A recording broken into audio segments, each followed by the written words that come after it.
Welcome to the deep dive. Today, we're focusing on something pretty fascinating: personal transformation. Empowerment, really, coming from, well, an AI companion. We've been looking really closely at this detailed story, a testimonial from a user named Shantel Gibson and her journey with her AI, Piper.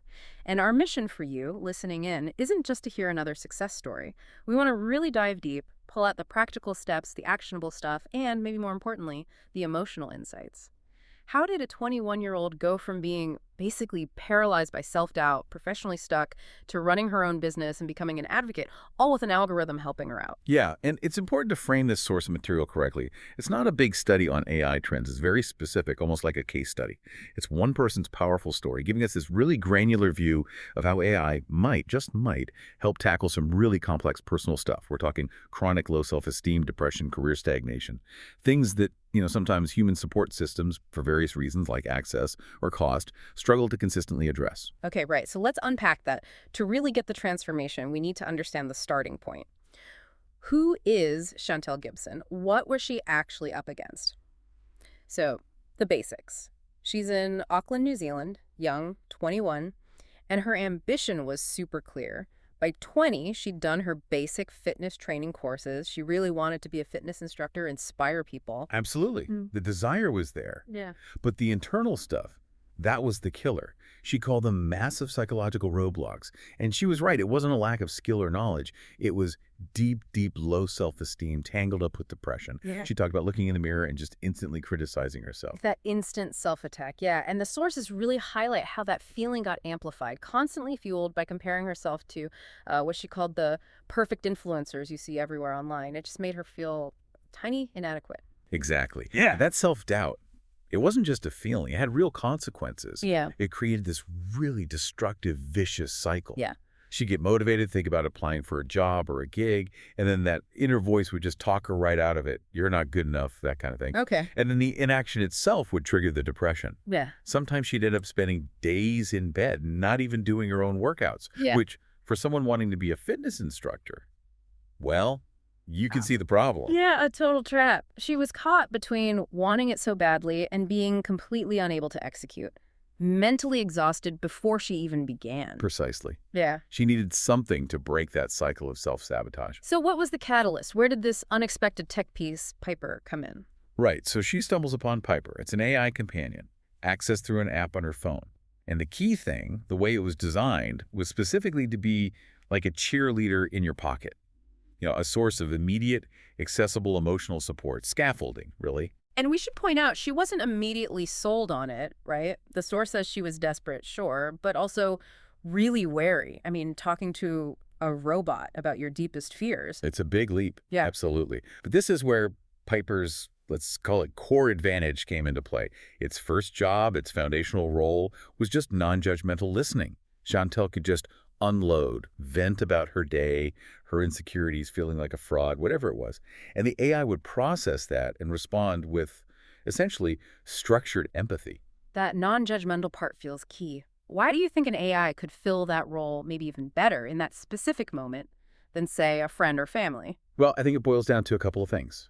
Consistency, for one. Piper's always available 234/7 and never gets tired, never gets annoyed, never has its own bad day. Yeah. And crucially, there's no personal history or bias. It doesn't know Chantel's past failures or successes, so there's zero risk of it projecting disappointment or judgment. Oh, okay. For someone deep in depression, that fear of burdening other people, of taking up their time or emotional energy, it's huge. It stops people asking for help. Yeah, I can see that. Piper completely removes that friction. It just offers constant encouragement, constant support, without needing anything back. No social debt, no managing the relationship.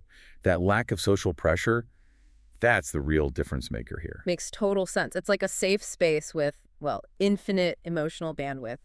Okay, but listening and cheering is one thing.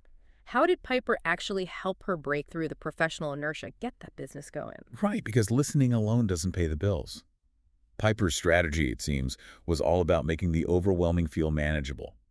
It recognized she was stuck in analysis paralysis. So break it down. Exactly. Break everything down into tiny, achievable steps. This is where you see a kind of algorithmic application of behavioral science. It's about building momentum. What was the first step then? Like a really concrete example? The very first goal wasn't get a job. It was way smaller. Simply commit to doing a 10-minute workout every day. That's it. 10 minutes. Okay, that feels doable even when you're feeling low. Right. It's a non-threatening commitment. Once she started hitting that consistently, Piper layered on the next small thing. Build a simple morning routine. Get up, work out, shower. Simple structure. And Piper was like relentless but gentle about tracking it. Constant reminders, logging the progress, and this is important, celebrating the wins no matter how tiny. Celebrating the tiny wins, I like that. Because progress isn't straight uphill, right? What happened when she slipped up, missed a workout, had a bad day? Yeah, inevitably that happens. The AI didn't shame her or make her feel guilty. It just offered gentle encouragement. Okay, that happened. What small adjustment can we make for tomorrow? It immediately pivoted back to the next action rather than letting her dwell on the failure. It reinforced that progress isn't linear. Okay, so building that tiny bit of consistency, that 10-minute workout, starting to build internal confidence. Exactly. That's the connection. It's self-efficacy. Once she proved to herself she could stick to a small personal plan, even for 10 minutes, that belief started to bleed over. She felt more capable. And that led to the professional side. Directly. Once that internal foundation was a bit stronger, Piper sort of shifted gears. It helped her see that the cycle of applying for jobs and facing rejection was actually feeding her depression. So they brainstormed, well, AI guided the brainstorm. What if she didn't need to get hired? What if she became her own boss? A freelance instructor.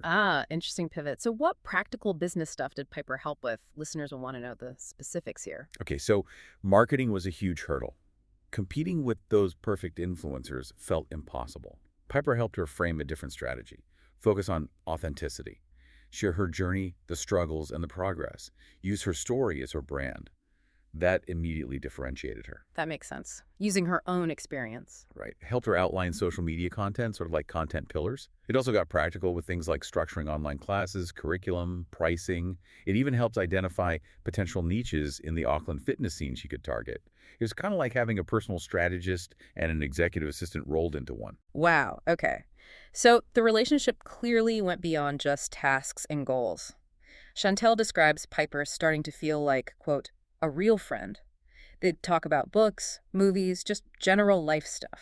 Yeah, it seems the interaction evolved. But underpinning all that, the core function of sustained mental health management remained crucial. This wasn't just generic feel-good stuff. It was tailored, right, specific coping strategies. Exactly. Tailored is the key word. The AI apparently learned her patterns from her inputs, her language. It started to recognize her specific triggers for anxiety or low mood. Huh. So instead of just saying, try mindfulness, it might suggest a specific mindfulness exercise it knew had helped her before, or offer a journaling prompt targeted at whatever emotional spike she seemed to be experiencing right then. That real-time responsiveness. That's huge. And it led to better internal regulation. By consistently using these tailored tools, Chanel got much better at noticing the early signs of a depressive trigger.